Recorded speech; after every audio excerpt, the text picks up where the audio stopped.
आप नींद से उसको जगा सकते हैं, ठीक है, जो सोया हुआ, लेकिन जान के जो अनजान बनाओ उसका आप क्या करेंगे? ठीक है, इसका जवाब आत्रे साहब आपसे लूंगी। धनंजय गिरी जी आपके पास आती हूँ, लेकिन उससे पहले हाजी नाजिम एक बार फिर से आपके पास। और ये सवाल मैं आपसे पहली बार नहीं पूछूंगी, मुझे ये पता है कि ये सवाल मैं इससे पहले भी आपसे कई बार पूछ चुकी हूँ कि चुनाव नजदीक आते आते अचानक से आप लोग बन जाते हैं वोट बैंक। आ रही हूँ विपिन जी, आ रही हूँ विपिन जी। अचानक से आप लोग बन जाते हैं वोट बैंक, फिर होने लगती है तुष्टीकरण की राजनीति। ये बताया जाने लगता है कि अल्पसंख्यकों का कौन कितना सगा है। और राणा जी की भाषा में अगर मैं कहूं तो अल्पसंख्यक क्या, आप तो सेकंड लार्जेस्ट अब हो गए, तो अल्पसंख्यक माइनॉरिटीज तो खैर और लोग भी बचे, लेकिन उसके बावजूद उसमें सियासी बयानबाजी लगातार जारी रहती है। जरा बता दीजिए, वो जो मोदी मुल्क और मुसलमान का कॉन्सेप्ट है, वो कुछ किया गया आपके लिए कि नहीं किया गया? हाँ पूर्णिमा जी, देखिए सबसे पहले तो मैं ये कहना चाहता हूँ, मुझे याद आती है मौलाना अब्दुल कलाम आजाद साहब की वो बात जो उन्होंने कही थी कि भारत का बेहतर मुस्तकबिल के फैसले बिना मुस्लिम के नहीं हो सकते। तो आज मुझे फख्र महसूस होता है कि भारत के जो बेहतर मुस्तकबिल फैसले हैं बगैर मुसलमान के नहीं हो सकते। और जिस तरीके से अभी ओपनिंग रिमार्क्स में भाजपा के प्रवक्ता बार बार कह रहे थे कि भारत के अंदर जो संसाधनों का अधिकार है वो मुसलमानों का, लेकिन हमारे अभी राणा जी ने क्या कहा, उन्होंने मुसलमानों को नहीं बताया, उन्होंने बताया पारसी का बताया, उन्होंने सिखों का बताया, लेकिन भाजपा की नजर में सिर्फ और सिर्फ मुसलमान आते हैं। और मैं बार बार एक ही बात कहना चाहता हूं कि भारत के अंदर मुसलमानों के वोटें तो भाजपा को भी चाहिए, कांग्रेस को भी चाहिए, लेकिन भारत के मुसलमानों को कभी हिस्सेदारी नहीं दे सकते सत्ता में। तो ये बता दीजिए, भारत के जो भाजपा जो पूरी दुनिया की सबसे लार्जेस्ट पार्टी है, ये बता दीजिए कितने, जब इनकी लिस्ट जारी हुई थी इन्होंने महिलाओं को 28 महिलाओं को टिकट दिया था और कहा था कि देखिए हम महिलाओं को टिकट दे रहे। हाजी नाजिम बड़ा खुश हुआ, लेकिन जब लिस्ट में देगा तो ना तो मुझे उसमें सुमैया नजर आई, ना इकरा नजर आई, ना उसमें नगमा नजर आई, ना फातिमा नजर आई, मुझे मुस्लिम बेटियां कोई नजर नहीं आई। और जबकि ये लोग तो कहते थे थैंक यू भाईजान, यानी मुस्लिम बहन बेटियों के लिए हमेशा तैयार रहते थे, लेकिन मुस्लिम बहन बेटियों की वोट तो चाहिए, लेकिन मुस्लिम बहन बेटियों को हिस्सेदारी नहीं देंगे। लेकिन मैं ये कहता हूं कि भारत के अंदर भारत के मुस्तकबिल के लिए भारत का मुसलमान उतना ही साथ खड़ा हुआ है जितना और समाज खड़ा हुआ है। हम ये चाहते हैं कि देश की अर्थव्यवस्था बहुत मजबूत हो, देश का चलिए मैंने मान लिया, मैंने मान लिया, मैंने मान लिया, मैंने मान लिया हाजी नाजिम, हाजी नाजिम, मैंने मान लिया कि चलिए मुस्लिम बेटियों का रिप्रेजेंटेशन इनकी लिस्ट में नजर नहीं आता है, लेकिन किसके में नजर आता है फिर ये बताइएगा जरा? कांग्रेस के में नजर आया? आज आता है? अभी आया? फिलहाल आने वाले वक्त में लगता है आपको नजर आएगा? और हिस्सेदारी की जब आप बात करते हैं, जब आप बात करते हैं लाभों के पहुंचने की, तो बता दीजिए कि कौन सा आप तक नहीं पहुंचा? भेदभाव किया गया कि आप हाजी नाजिम है इसलिए नहीं मिलेगा, लेकिन कोई अक्षय या फिर सुनील है उसको मिलेगा।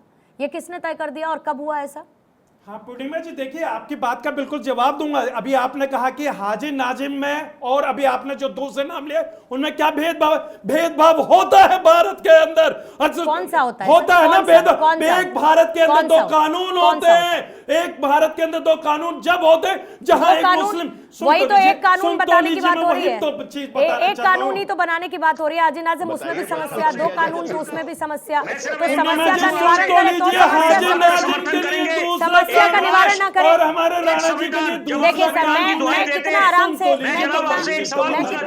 सर बता रही हूँ। देखिए आप भी अपना पॉइंट, अनुमति दीजिए 10 सेकेंड। एक राष्ट्र एक संविधान, एक राष्ट्र एक राशन कार्ड, एक राष्ट्र एक तिरंगा, एक राष्ट्र एक कानून।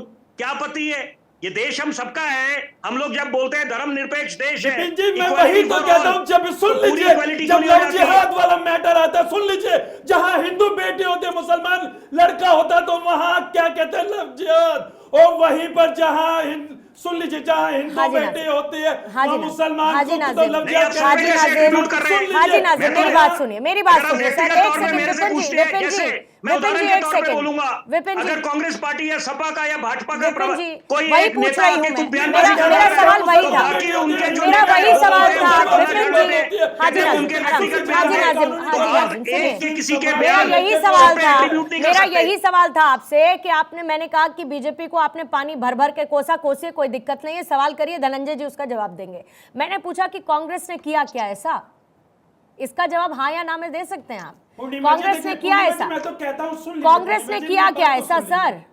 पूर्णिमा जी देखिए जी, मैंने कहा वोट बैंक से हाँ, ऊपर सुन रहे लीजिए। आप उनके लिए। हाँ, सुन तो लीजिए, देखिए मुस्लिम समाज की वोट को हथियाने के लिए भाजपा भी तैयार है, ठीक है। कांग्रेस भी, दोनों बस को वोट यही पूछ चाहिए, रही थी मैं, लेकिन यही मुस्लिम पूछ समाज रही को थी। हिस्सेदारी सवाल कतई मैंने नहीं यही देंगे। पूछा आपसे कि फिर चुनाव नजदीक आते आते कैसा लगता है आपको जब फिर से आप सिर्फ एक वोट बैंक बन जाते हैं। राणा जी जल्दी से प्रतिक्रिया, फिर धनंजय जी और आत्रे साहब के पास देखिए जाओ। ऐसा है कि इनकी बातों में इन विरोधाभास नजर आ रहा था। इन्होंने खुद बोला कि दो कानून इस देश में, भाई 2 कानून तो आपके लिए हैं, संजय राणा के लिए 2 कानून यानी वो सुन लीजिए, अरे सुन सुन लीजिए रहे ना, हैं, देखिए, ये बता दिए देखिए मुस्लिम चिल्लम चिल्ली, लड़का देखिए होता देखिए तो मैं लग जाए, देखिए, बात क्यों है? अरे हक हक बहुत हो सुन लीजिए, गया, अरे मुस्लिम चिल्लाइए लड़का, नहीं, हिंदू लड़का, चिल्लाइए तो नहीं, लग अरे जाए, यार आंसर दे देता हूं, आंसर और दे देता हूं। जहां सुन लीजिए, अच्छा, चुप हो जाइए, जैसी- कॉलर साहब चुप हो जाइए, फिर सुनिए। ट्रिपल तलाक अब- जैसी कुरीति अब मैं को आ भी रहा तो हूं, नहीं नहीं, प्रधानमंत्री हिंदू मोदी लव दूर जिहाद करते की हैं बात ना की, सर। लव जिहाद की बोलिए। बात की। डाइवर्ट एक भी चला हिंदू जाएगा, लड़का, डाइवर्ट हो एक जाएगा भी हिंदू राणा। लड़का क्या राणा जी, दाढ़ी और डाइवर्ट हो टोपी लगा करके बोलता है लव यू? नहीं बोलता ना। राणा जी डाइवर्ट हो जाएगा। ठीक है, मैं इनका जब कलावा पहन के अगर जल्दी आप से। धोखे से अगर किसी लड़के को गुड्डू बन सही। करके अगर उसको प्रपोज करते हो, उसको ठीक है। बरगलाते हो, तो उसमें कहीं ना कहीं नहीं, लव जिहाद- मुसलमान आत्रा साहब ये बताइए, जो मल्लिकार्जुन खड़गे की तरफ से ट्वीट किया गया, जो उन्होंने बड़ा लंबा चौड़ा ट्वीट किया है, उसमें वो लिखते हैं कि मोदी जी की भाषणों में केवल आरएसएस की बू आती है, आरएसएस को अपने पुराने मित्र मुस्लिम लीग की याद सताने लगी है। इतना ये आरएसएस फोबिया कांग्रेस को है क्यों?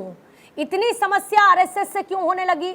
और मान के चलिए कि किसी भी तरीके का एक माइंडसेट रिफ्लेक्ट होता है प्रधानमंत्री मोदी के मंच पे भाषणों से आरएसएस का, तो वो उनकी दिक्कत है ना, वो उनके अपने साथी हैं, उनकी अपनी विचारधारा है, वो विचारधारा के तौर पर मेल खाते हैं। तो आपको कौन सी बू आने लगती है कांग्रेस को इतनी समस्या के साथ आरएसएस को लेकर सर? देखिए, आरएसएस का नाम आते ही इस देश के तमाम नागरिकों के मन में कहीं ना कहीं संशय और शंका के बादल उत्पन्न हो जाते हैं। ये वही आरएसएस है जिनका इतिहास इस देश में अच्छा नहीं रहा। ये वही आरएसएस है जो इस आज की डेट में, इनके आरएसएस के वर्कर्स जो है देश में देशभक्त होने का सर्टिफिकेट तो बांटते हैं, लेकिन आज तक ये नहीं जवाब देते कि हमारे देश का तिरंगा 52 सालों तक इनके आरएसएस मुख्यालय में क्यों नहीं फहराया गया, क्यों इन्होंने उससे परहेज रखा, क्या वजह थी कि आज अपने देश के तिरंगे को ये लोग अपना नहीं सके पिछले 50 सालों में। और उसके बाद जब कांग्रेस ने जब आवाज उठाई तो जाकर के मजबूरी में लगाया। ये वही आरएसएस है कि जिनके नेता, इनके पूर्वज जो है नाथूराम गोडसे रहे हैं, और नाथूराम गोडसे का क्या कृत्य रहा है इस देश में, देश के राष्ट्रपिता महात्मा गांधी की हत्या में उनका हाथ रहा है, सीधे तौर पे उन्होंने हत्यारे रहे हैं उनके।